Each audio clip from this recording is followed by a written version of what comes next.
Vamos lá, meus irmãos, continuando aqui nossa 11ª aula de Teologia Sistemática 4, Antropologia e Pneumatologia. Hoje é a nossa 6ª aula de Pneumatologia e agora estamos no último bloco desse módulo. Vamos fechar aqui. Vamos continuar aqui lendo o resumo do Gruden, tá bom? Então, vamos lá, meus irmãos. Continuando aqui, né? Agora o dom de ensino, meus irmãos, o dom de ensino, né? Eu vou apenas dar umas pinceladas, tá, meus irmãos?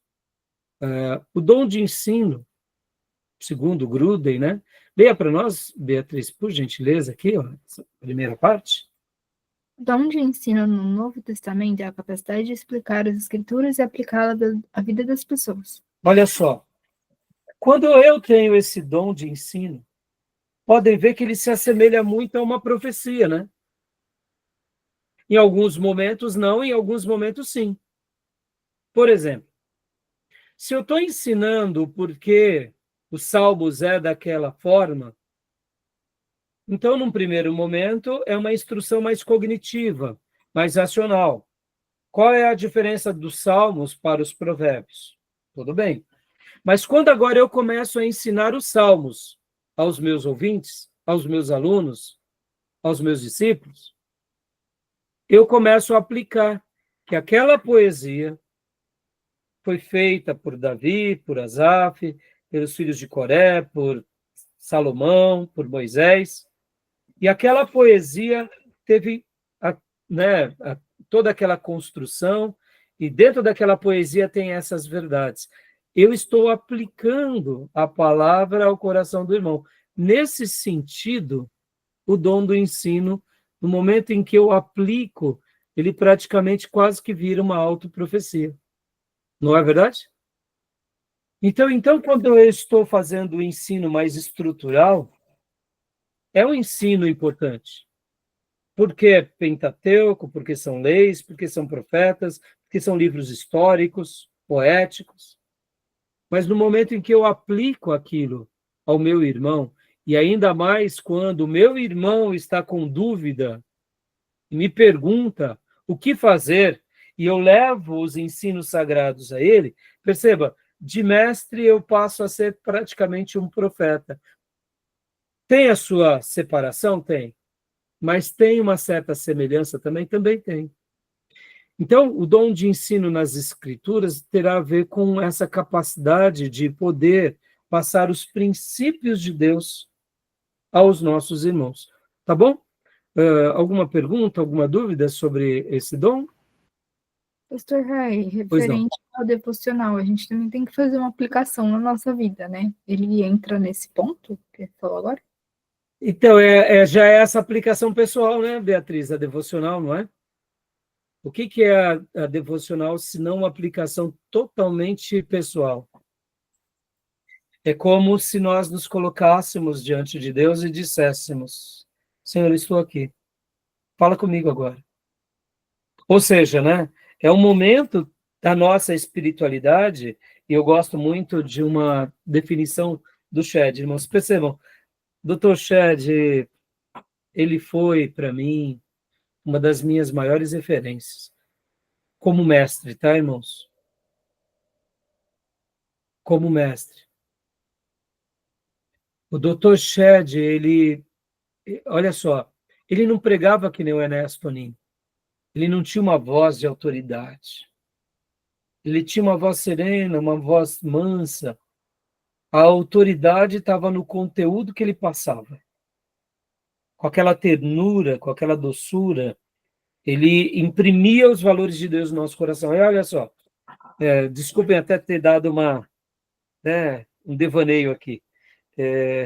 Dr. Shedd, certa ocasião, ele falando sobre a oração, ele diz: na oração é o momento em que nós vamos a Cristo.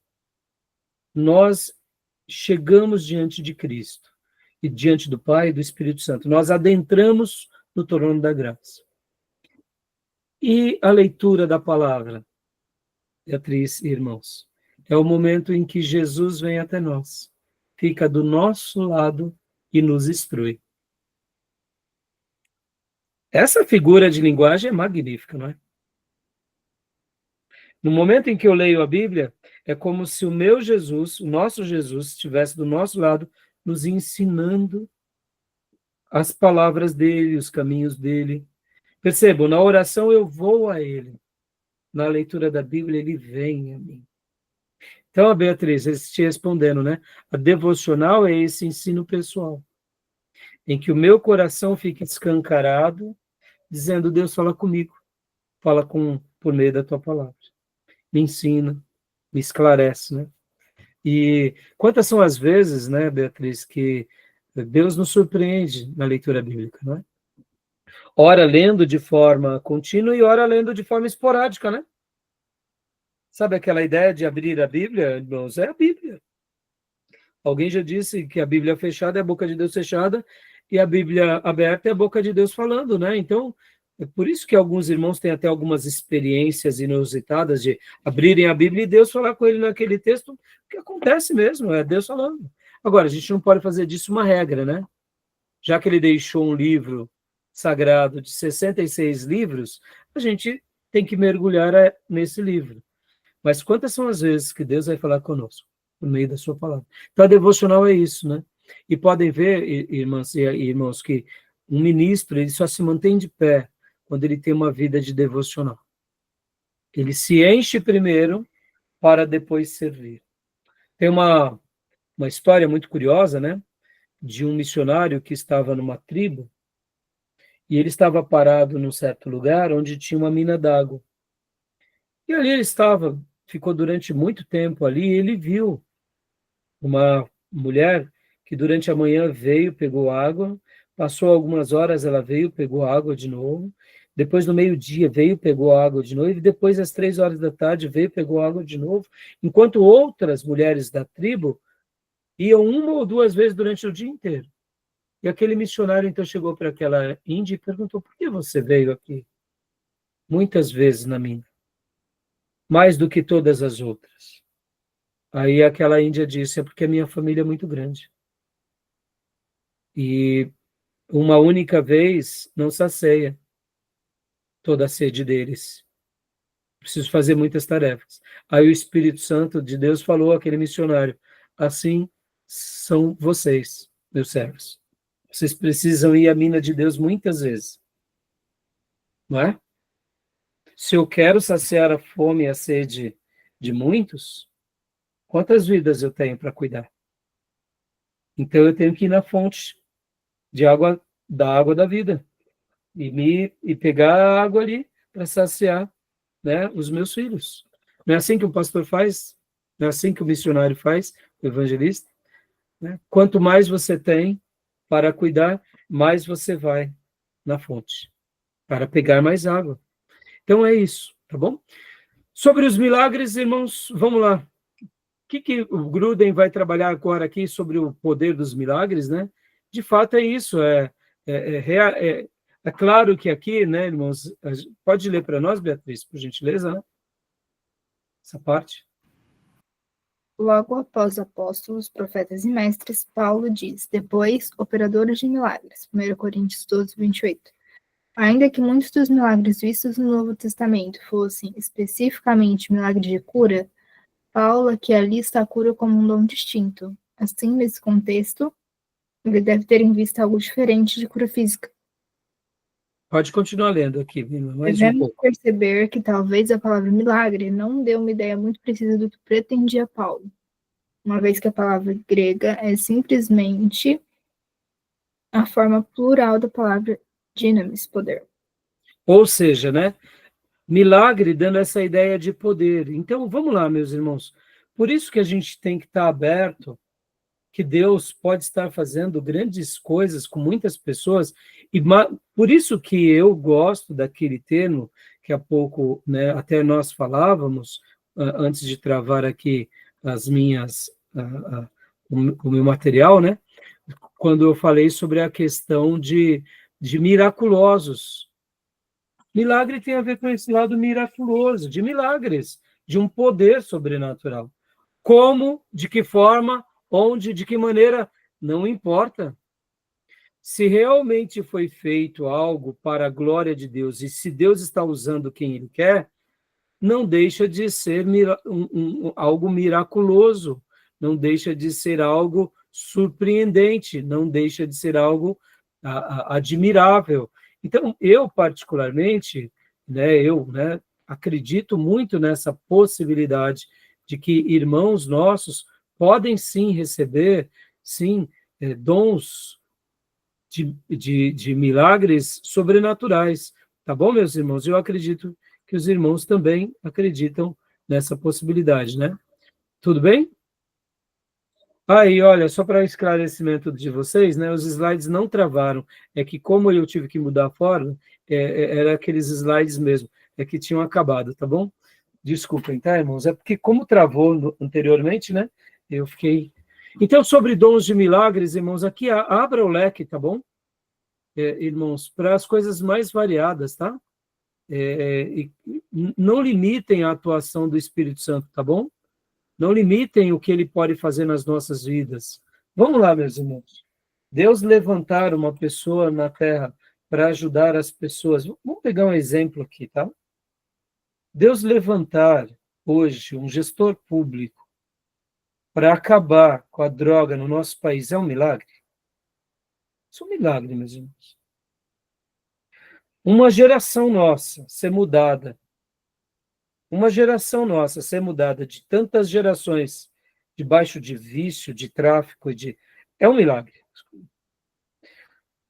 Vamos pegar um outro exemplo aqui. Eu estou tentando mostrar que milagres, já que se trata de poder, pode ter dinamis, pode ter uma repercussão em várias áreas. Vamos pegar um outro exemplo. Favelas. Um país tão rico quanto nós, com tanta terra quanto nós, ter um déficit habitacional tão monstruoso quanto o nosso. Isso é um gesto, isso é uma administração pública cruel, não é verdade?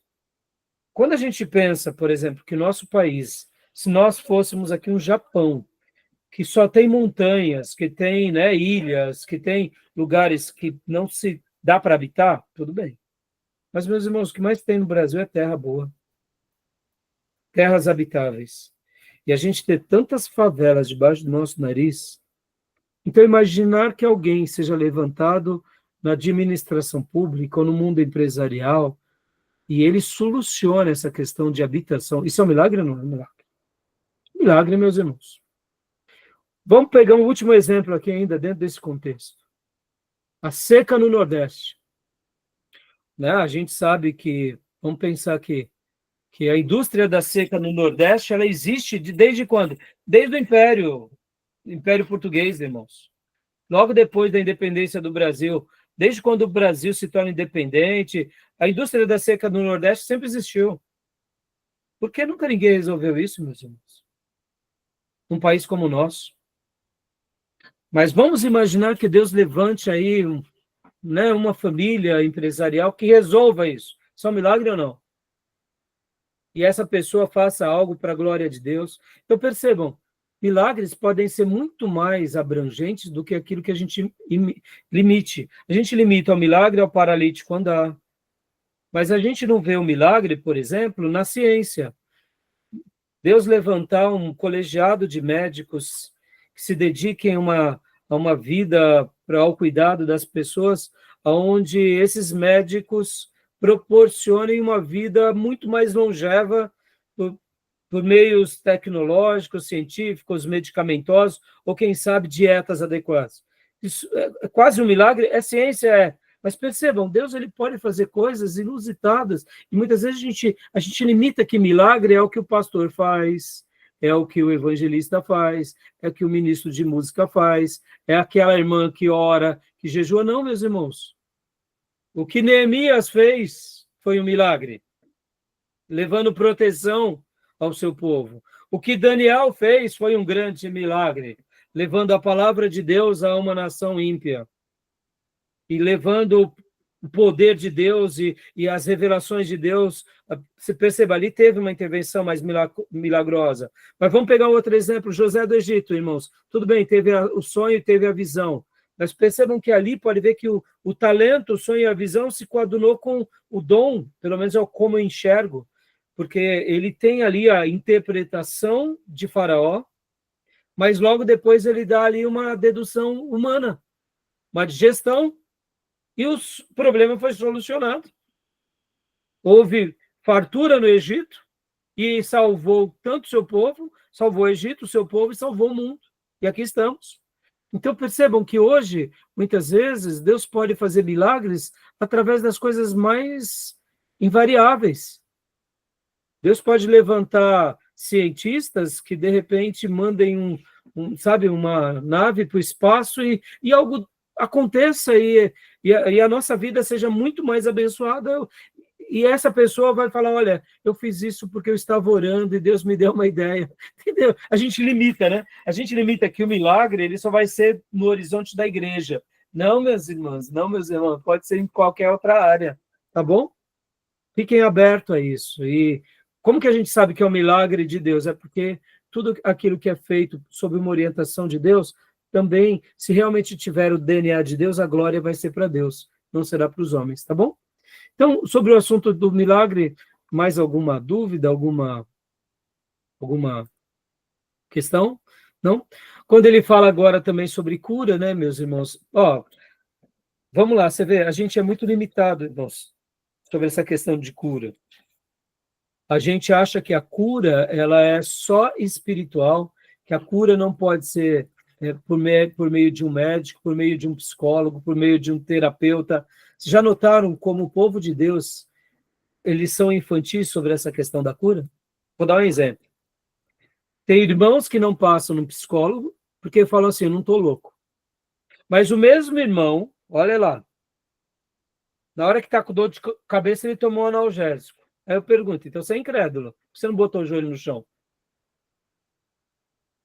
Ah, mas você não crê na cura? Mas na hora que você está com um problema de dor de cabeça, você toma um analgésico. Está com problema, né, de cólica, você toma um Buscopan. Mas quando você está com algum problema emocional, você não passa no terapeuta? Porque você acha que é coisa terapeuta, psicólogo, psicanalista, né, psiquiatra, é coisa de louco. Quem diz que é coisa de louco? Você vê como que a gente é imaturo nessa área? São faculdades em que Deus nos permitiu viver para a gente ter uma vida melhor. Lembra que eu já ensinei para vocês que a ciência é a filha mais nova de Deus na Terra? Tudo nasce no mundo espiritual. Então, o mundo espiritual é o filho mais velho, que está alinhado à fé. E o filho mais novo é a ciência, irmãos. Sejamos honestos, meus irmãos. Hoje, o que os médicos fazem com o corpo humano, abrindo uma pessoa, o coração, não é fantástico, irmãos? Ou seja, Deus nos permitiu viver e conhecer os milagres da vida por meio da ciência. Então, notem, a gente não vai desprezar uma coisa e nem vai supervalorizar a outra. Nós oraremos a Deus, clamaremos por um milagre, mas caso Deus não nos permita, vamos ao médico. Peçamos a orientação a Deus e a bênção do Senhor. Qual é o problema? Pode ver que os neopentecostais, os pentecostais, esses que tomam proveito no dom de cura, revelação, eles ridicularizam. E quando vão no médico, vão escondidos, né? Entenderam? Que incoerência. Então, Deus tem todo o poder de nos curar, meus irmãos. Olha, meus irmãos, eu poderia aqui dar muitos testemunhos de vocês. Hoje mesmo, minha mulher pegou meu pé. Depois que eu comecei a correr, vocês não me conhecem, mas eu comecei a correr depois de velho, né? Eu corria quando era novo, parei, e aí, em 2013, literalmente, quando eu tinha acabado de fazer ali, já tinha mais de 40 anos, eu comecei a ter atividades físicas, com corridas e outras coisas de forma contínua. E por causa da corrida, eu adquiri a joanete, né? Normal. Você se exercita muito, tem joanete. E teve uma época atrás, principalmente no ano passado e no início desse ano, que eu falei assim, eu não estou treinando tanto, está doendo minha joanete. Tudo bem, né? Estou envelhecendo. E parece bobeira, mas estou comentando aqui para vocês. Isso me preocupou. Eu falei, poxa, eu tô meio preguiçoso, não estou correndo como eu gostaria. Não estou jogando tênis como eu gostaria. E a Joanete está doendo? Estou ficando velhinho mesmo, né? Então eu pensei comigo, bom, vou orar, Senhor, né? E sentir um pouquinho também no calcanhar, né? E eu falei, ô papai, vou orar. E é óbvio, vou tomar cuidado com a alimentação, etc e tal. E não é que a minha Joanete, irmãos, o vermelhidão que ficava no Joanete sumiu. E aí criou um calombinho aqui do lado, como que se fosse... Criou como que se fosse, literalmente... Eu sei de uma coisa, sumiu a dor do Joanete. E do lado criou um calombinho. Eu não sei se isso é normal, mas eu sei uma coisa, aconteceu depois da oração. Eu poderia contar tantas coisas para vocês, meus irmãos, que eu estou sentindo, eu oro. A primeira coisa. Mas e aí, pastor? É óbvio, eu oro, eu procuro me cuidar, fazer aquilo, comer as coisas que se ajustam. Ou seja, eu tento fazer o meu melhor, coloco diante de Deus em oração, e se precisar, vou no médico, qual o problema? Percebam, a gente tem que estar aberto, né, ao sobrenatural e ser inteligente de aceitar a vida como de fato é. Então, aqui falando sobre a cura, né, a gente tem que estar tendo uma mensagem muito, muito bíblica sobre isso, né? Que nem esses dias atrás, esses últimos dias, eu tenho me preocupado muito com algumas ovelhas aqui da igreja que estão doentes, estou orando por elas, pedindo uma intervenção divina, mas ao mesmo tempo recomendando, procure saber o que é melhor para você, vá ao médico, porque, irmãos, qual é o problema de tudo isso? Então a gente tem que crer na cura e saber que a cura está em Deus, mas Deus também nos proporcionou meios de sermos sarados na vida. Tá bom, meus irmãos? Então eu poderia dar muitos testemunhos de curas no meu corpo, na experiência de irmãos, dos nossos familiares, porque eu acredito nas profecias que elas se cumprem em nós hoje, tá bom? Alguma dúvida sobre esse ponto? Pastor, só para acrescentar também nesse ponto, também é importante quando a cura não vem, né? Porque tem muitas pessoas também que têm que conviver com alguma condição, alguma deficiência. E aí, né? Olha aqui, ó, mas Cura. olha aqui o próprio Gruden, ele coloca, mas e se Deus não nos curar? Então quer dizer que a gente não teve fé? Não, meus irmãos. Obrigado, viu, Beatriz? Que nós entendemos que Deus é soberano e ele faz como ele quer. Por isso que, irmãos, eu gosto, né, de ter uma linguagem bem bíblica com a igreja, bem espirituosa, mas ao mesmo tempo ser muito sensato, ter o pé no chão. Quando Deus não nos cura, é porque ele tem um propósito. Ele tem um propósito na nossa vida, ele tem um propósito naquela enfermidade, ele tem um propósito, né, sobre essas coisas, e nós devemos descansar sabendo que todas as coisas cooperam para o bem daqueles que amam a Deus. Todas, inclusive uma doença. Quantas vezes uma doença nos aproxima mais de Deus, nos torna mais humildes, e faz parte e nem sempre é castigo, viu, meus irmãos? A gente deve discernir, sabendo que tem vezes que uma doença faz parte daquilo que a gente chama de provações de Deus na nossa vida. Existem doenças que são frutos de pecado? Existem.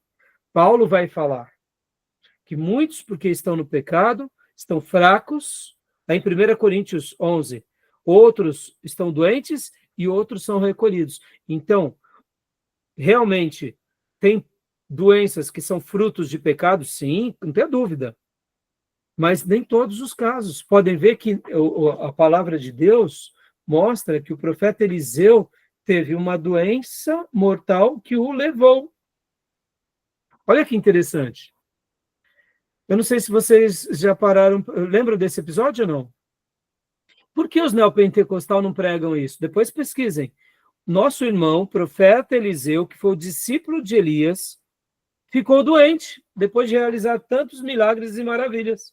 E vocês não vão imaginar, se vocês não lembram desse episódio, vocês vão ficar surpresos ainda com o que eu vou falar agora. Não havia uma profecia sobre Eliseu de que ele receberia o dobro da unção de Elias? Quando nós fazemos uma lição de casa na vida de Elias e Eliseu, Elias realiza, por exemplo, 10 milagres, Eliseu realiza 20. Elias ressuscita um morto, Eliseu tem que ressuscitar quantos mortos? 2. Mas ele pega uma doença mortal e ele morre. Então, e agora, Beatriz? Faltou fé em Eliseu? Faltou fé, Elisângela, Diego, Miriam?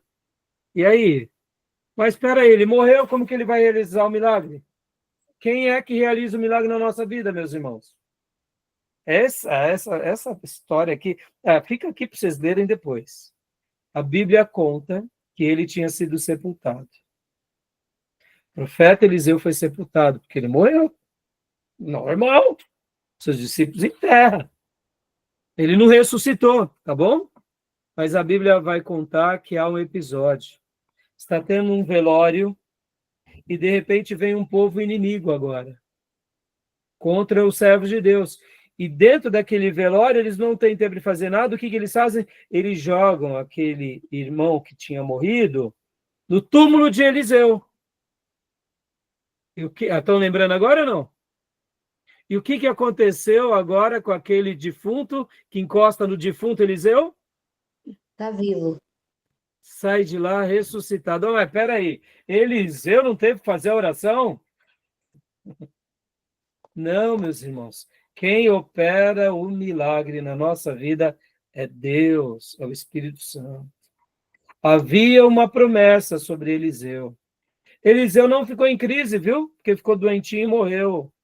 Hoje os pastores neopentecostal pegam um aviãozinho e vão lá para os Estados Unidos, para a Europa, fazer cirurgia quietinho. Ninguém fica sabendo. Porque não, porque eles não falam que a doença é do diabo e não sei o quê. Quando os outros estão doentes, é do diabo. Quando é ele, quando é a esposa, quando é o filho, vai lá nos melhores médicos americanos ou nas clínicas aqui, ninguém fica sabendo. Hipocrisia, meus irmãos. Como é lindo ensinar a Bíblia, estão entendendo? A Bíblia nos tira da arrogância, nos leva à humildade. Então, voltando. Esse defunto, ao encostar no defunto Eliseu, ele ressuscita. E aí se cumpre, então, a promessa de que ele teria o dobro do poder? Sim.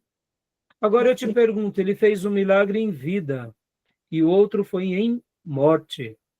Mas o milagre em vida ele fez por causa da virtude dele? Não, meus irmãos. É o Espírito Santo, percebam. Então, a gente tem que estar aberto, porque Deus pode estar usando quem Ele quer. Deus pode estar usando o pastor, Deus pode estar usando o irmão, a irmã, Deus pode estar usando quem Ele desejar. Deus pode até estar usando o médico aqui, a ciência. Amém, minhas irmãs? Tá bom? Então, sobre isso, nenhuma dúvida, né? Deus não curar. E assim, ó, línguas e interpretação de línguas, a gente já mencionou, né, meus irmãos? Que quem fala em língua edifica a si próprio, que o dom de língua, eu acredito que ele é real, mas que nós devemos exercitá-lo quando há entendimento. Se eu não tenho dom de interpretação, eu não tenho que ficar falando em línguas altas na igreja para demonstrar espiritualidade, para demonstrar que eu sou mais especial. Eu não preciso fazer isso, porque a autoridade de Deus virá sobre a nossa vida e eu não preciso demonstrar para os irmãos. Se eu tenho... Pastor, mas na minha igreja lá todo mundo fala na hora do clamor, não tem problema. Estão falando lá enquanto estão orando juntos. Quer um momento mais lindo que esse, que é um momento de clamor, que a igreja toda hora junto? Parece que são águas sendo agitadas. Os nossos irmãos históricos oram em silêncio, qual o problema? Nenhum problema. Cada um vai orar do jeito que quer, do jeito que sente à vontade. O importante é que ore, não tem oração certa, errada, né?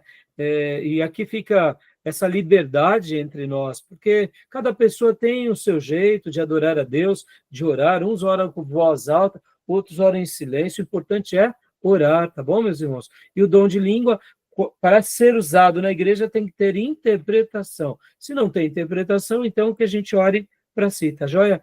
E a palavra de sabedoria e de conhecimento, que nada mais é do que aquela palavra onde realmente nós entendemos, né, por parte, como aqui escreve, Paulo escreve, a um é dado mediante o Espírito a palavra de sabedoria e outro ao mesmo Espírito a palavra de conhecimento, que seria o quê? Aqueles que trazem o entendimento da palavra, um entendimento de uma forma bem clara aos nossos corações, aonde a gente entende a palavra de Deus, onde a gente compreende de fato, né, os ensinamentos do Senhor.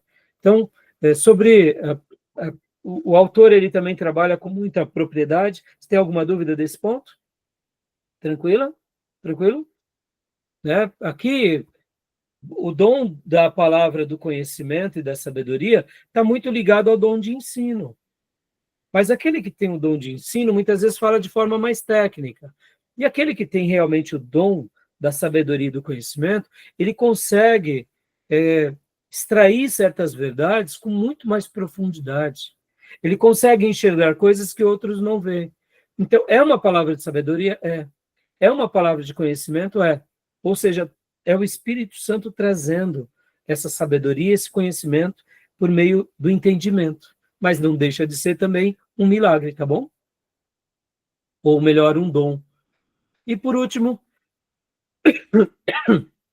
o dom de discernimento de espíritos. O que seria isso, irmãos?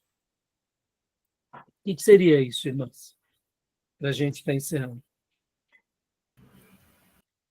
Pelo que eu entendi quando estava na Bíblia de LH, ele fala que é para entender o que é de Deus e o que não é. Foi o que eu consegui entender o mais fácil. Joia, muito bem. Demais irmãs e irmãos, o que é o dom de discernimento de espírito e batalha espiritual? Professor, é saber distinguir, né,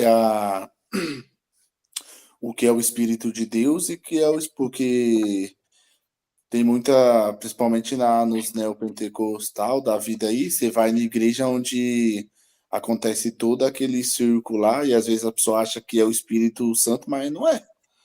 Ou é carnalidade, ou às vezes até mesmo o espírito demoníaco mesmo ali no meio ali. E a pessoa tem que saber discernir, né? Exato, filhote. Muito bem. O que mais, irmãs? O que é o discernimento de espírito e batalha espiritual? O que vocês acham? Eu penso que é assim, que nem o Diego falou.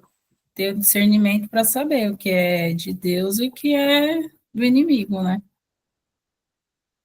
Aqui, meus irmãos, e vamos lá.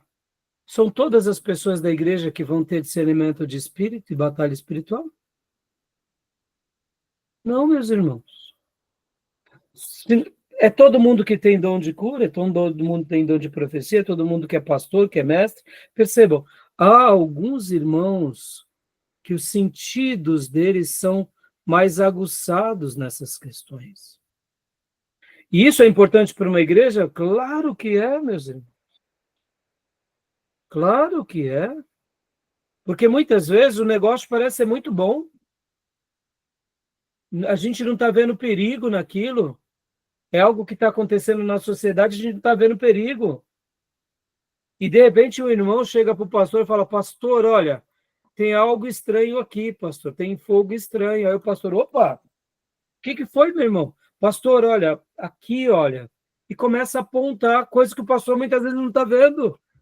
Ah, mas espera aí, o pastor não vai ver? Não, e se o pastor não tem esse dom, qual o problema? Geralmente, guardem isso, geralmente os pastores têm esse dom de discernimento espiritual e batalha espiritual. Mas pode ser que não tenha. Pode ser. Pode ser que ele não tenha esses sentidos, ele precisa de pessoas que o ajudem nessa batalha. Vamos lá, meus irmãos. Estamos aqui num seminário, até agora, modesto, simples, mas o que Deus vai fazer conosco? Não sei. De repente, nosso seminário amanhã vai ter muito mais projeção, proeminência. Chega uma hora que a gente está não só atingindo uma região, mas uma cidade, um país. E concordam comigo que é muito fácil a gente se perder na grandiosidade? Na fama, no poder, no status? Não é assim que acontece muitas vezes na igreja, ela começa tão bem, enquanto é ali aquelas famílias piedosas, consagradas, e de repente Deus começa a salvar, prosperar, e quando vai ver, os pastores viram marajá de Jesus. Não é assim? Se perdem, já não são mais acessíveis, precisa agora de segurança. Ué, E aí fica uma coisa mais empresarial, começam a entrar para um mundo mais empresarial, de negócio. O que faltou? Discernimento de espíritos mesmo. Estão entendendo? Ou eles desprezaram aqueles que têm, ou eles desprezaram o dom de Deus. Isso é muito real, meus irmãos. A questão da política agora, meus irmãos, percebam. Me entendam, tá? Na minha opinião, o movimento de direita, ele veio sobre o Ocidente como um suspiro de Deus antes do juízo de Deus no Ocidente. Agora eu te digo, não é porque eu vejo que o movimento de direita preserva valores cristãos que eu vou endossar tudo que o povo de direita faz. Que tem um monte de gente de direita cheio de raiva, cheio de ódio, cheio de guerra. Está entendendo? É ou não é? Sejamos honestos. Opa, pera lá. Mas é Deus preservando a nossa sociedade e a nossa civilização de uma destruição maior? É. Porque nós ocidentais e povos democráticos, livres, em nome da nossa liberdade, o diabo deitou e rolou. E os movimentos de esquerdas foram os patronos dessa obra satânica. E é mesmo, vocês sabem disso. Que em nome de fazer o bem, eles se enveredam por toda atrocidade. No entanto, eu particularmente acredito que Deus está restaurando o movimento de direita no mundo e em países no Ocidente, precedendo um suspiro antes do juízo contra nós ocidentais. Agora, não quer dizer com isso que nós pastores, olha aí, olha o discernimento, batalha espiritual, a gente vai se enveredar para um caminho político. Está entendendo, meus irmãos? Perceba, a gente tem que ter muita sabedoria. Pastores foram chamados para pregar a palavra, para ensinar os caminhos de Deus. Políticos cuidam da administração pública. Os nossos políticos precisam de pastores? Claro que eles precisam. Precisam se orientar? Claro que precisam. Sou contra os pastores estarem ali orientando? Claro que não. Mas vamos tomar certo cuidado, porque senão, meus irmãos, a gente não está tendo discernimento. Aqui é uma linha muito tênue, mas perceba, eu citei alguns episódios, como o dinheiro, a fama, o sucesso, como a política. Percebam, precisamos ou não precisamos? Entendeu? E aqui é um dom também que podemos receber e devemos ter. Tá bom, meus irmãos? Pastor. E assim encerramos o nosso bloco. Glória a Deus. Diga, meu irmão. Só para ressaltar aqui, nessa questão do discernimento, teve uma vez que eu estava assistindo o culto da igreja lá, na Batista, e eu lembro até hoje que teve um momento lá que você subiu lá no púlpito lá e falou, pessoal, tô sentindo que a igreja tá meio murchinha, vamos fazer uma oração aqui. Isso daí é importante, porque às vezes a pessoa que não tem o discernimento, a pessoa vai subir lá, vai pregar, o pessoal vai entrar vazio, vai sair vazio, e às vezes aquilo ali foi muito interessante, porque quebrou, né? Tipo, você teve o discernimento, fez a oração, quebrou, sim, já deu até uma diferença no culto, né? Deu. Diego, deixa eu até concluir aqui, meus irmãos, me permita, tá? Isso é para a glória de Deus. O ano passado tivemos uma experiência muito curiosa. Muito curiosa. O ano passado teve eleições de prefeitos e vereadores, não foi? Foi o ano passado, né? Ou retrasado? Acho que foi passado. E aí o que acontece? Teve um dia, Diego, chegamos na igreja também, era um domingo. Mas eu senti uma opressão tão grande na igreja, Diego, mas tão grande, tão grande. Falei, nossa, o que está acontecendo? Mas a igreja, os irmãos, e eu falei assim, só que eu sentia no meu espírito que era algo além da nossa igreja. Tem vezes que eu noto que é na igreja. Porque, irmãos, muitas vezes uma família, outro irmão está abatido, e você tem essa percepção humana, né? Então você vai ali tentar ajudar os irmãos. Mas nesse dia foi diferente. E eu lembro como hoje. Eu falei assim, irmãos, eu não sei o que está acontecendo com os irmãos, mas eu sinto no meu coração uma guerra espiritual tão grande. Pode ser aqui com vocês, pode ser fora, pode ser na nossa cidade, pode ser no nosso país, eu não sei. Mas vamos orar, meus irmãos, vamos. Aí a gente gastou um tempão, uma meia hora orando. E eu lembro como hoje, Diego. Naquele dia, no final do culto, a irmã Cleusa veio para mim e falou: pastor, o senhor não sabe o que está acontecendo hoje na cidade, que vai acontecer agora? Inclusive, era por volta do... ia ser na parte da tarde. Eu falei: não sei, irmã. Vai ter uma marcha tal aqui na cidade, que era tudo aquilo que vai contra a palavra de Deus, irmãos. Tudo aquilo contra a palavra de Deus ia ser uma marcha. E pela manhã estava sendo a mobilização, entenderam? Aí eu falei: minha irmã, Deus seja louvado. Aí já peguei o WhatsApp e já mandei no grupo da igreja. Falei: irmãos, olha, a irmã Cleusa acabou de me dizer, eu não sabia disso. Perceba, irmãos, aí, por que é importante a gente estar sensível a isso? Não ter medo, tá, irmãos? Mas ao mesmo tempo ter humildade, porque podia estar errado. Porque eu notei que alguma coisa estava querendo se levantar contra a nossa igreja, e até usei o termo, pode ser na cidade, eu até falei dessa forma. Perceba, irmãos, o que eu acredito que nós fizemos naquela oração? Que nós clamamos pela cidade, nós clamamos por outras vidas. Nós fomos ali o último bastião naquele embate espiritual. O que é um bastião? É as últimas muralhas, as últimas defesas. A igreja é isso na terra, meus irmãos.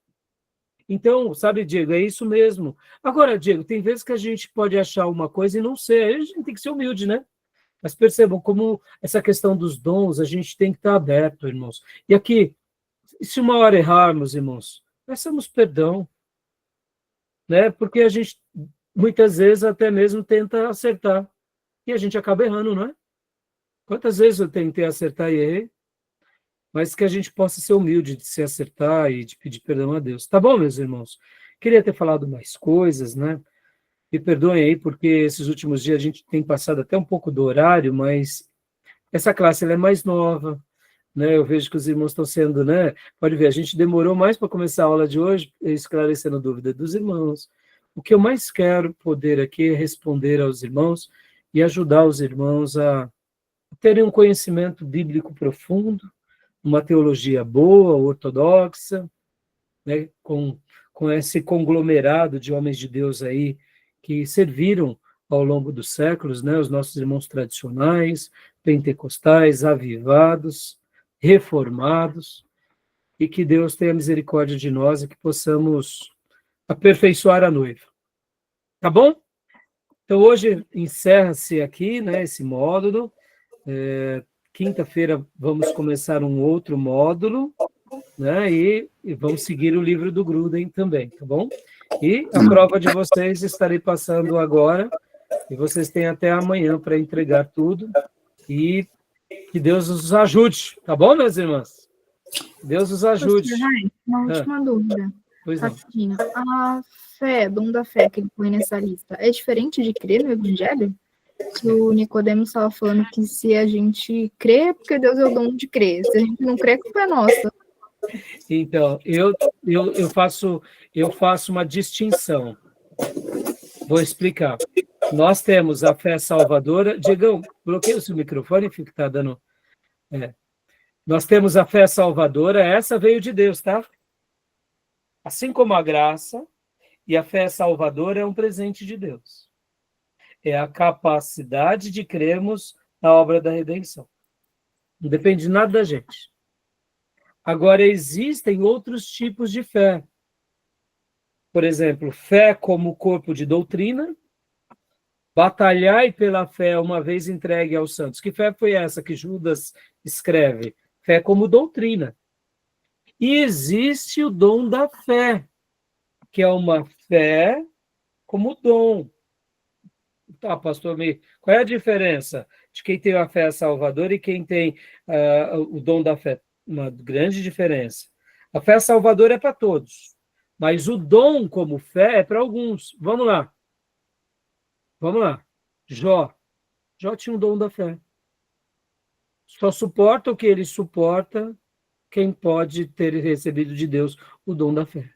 Ah, pastor, mas eu não queria esse dom, não. Ô, meus irmãos, diga bobeira, não. Daniel tinha o dom da fé, por exemplo.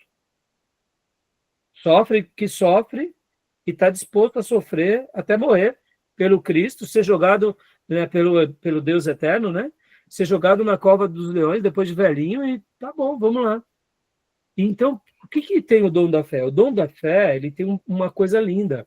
É onde Deus, através dessa fé, vai fazer grandes milagres, e esses milagres vão edificar o povo de Deus. Somos edificados por Jó o tempo todo. Somos edificados por Daniel o tempo todo. Não é verdade? Então, o dom da fé é diferente do dom da fé salvadora. A fé salvadora é o suficiente para irmos para o céu. O dom da fé é uma capacidade sobrenatural que o Espírito Santo dá a alguns para que eles passem por provas como nenhum outro e eles vençam. Vamos lá. Vamos pegar um outro servo de Deus que tinha o dom da fé, Davi. A gente se alegra até hoje com o Davi, pelo amor de Deus. Davi fugia de Saul, fugia do seu filho. Pelo amor de Deus. Tinha fé aquele camarada ou não? Tinha café no bule ou não? O bule do homem é desse tamanho. E aí, quando a gente está sofrendo aqui, porque não está aguentando as nossas provações, a gente lembra de Davi, a gente fica com vergonha ou não fica? Não é assim? Entenderam? Então, a fé como dom é diferente, Beatriz. Vamos lá, Beatriz. Todos aqueles que passaram por martírio tinham dom da fé? O mártir tem um dom da fé. Entendeu? Quem é queimado numa estaca por amor a Cristo tem o dom da fé. Eles são uma esperança para nós ou não? Então, perceba. Quem não tem o dom da fé, porque possivelmente Deus não vai permitir passar por essas coisas. Entendeu? Porque Deus, lembra que a palavra diz que Deus só nos permite passar por algo que a gente tenha condições de suportar? Ah, pastor, então se eu estou passando, se você está passando por algo é porque Deus vai te capacitar. Entendeu? Eu sei que é difícil isso porque a gente não quer sofrer, né? Mas entenda que depois de passado, a gente fala, glória a Deus. Foi uma experiência maravilhosa. E qual é o legado? O legado é que, por meio do meu testemunho, eu vou abençoar muitas vidas. Entendeu? É isso. Respondeu? Você percebe que a lista dos dons e como eles vão se aplicar, por isso que não tem dom certo e dom errado, né? Então é isso. Tá bom, mas mais alguma dúvida, pergunta? Não? Então, que Deus abençoe meus irmãos, minhas irmãs, as minhas ovelhinhas eu vejo amanhã, e aos demais irmãos, nosso novo módulo na quinta, tá bom? De escatologia, a gente vai para a escatologia. Vai ser uma aventura boa, tá bom? Aos finais dos tempos, tá bom? Deus abençoe. Aliás, não, eu acho que não é escatologia, não, eu acho que é eclesiologia, né? Eu pus lá no grupo, eu passo para vocês depois. Qual é a parte? É a parte, eu não lembro agora qual é mas é assim, seria a parte do livro-texto, Beatriz. A gente vai estudar aqui, ó, a parte 6 e a parte 7 do livro. Parte 6 e parte 7 do livro-texto, tá bom? Então, quem já acabou com as leituras, pode já começando a outra, tá bom? Deus abençoe, minhas irmãs, meus irmãos. Uma boa Também, noite. Pessoal, graças a Deus, boa noite. Boa Boa noite. prova para todos aí. Boa prova, Obrigado, boa prova. igualmente. Espero que tenham gostado desse módulo, meus irmãos. Deus abençoe.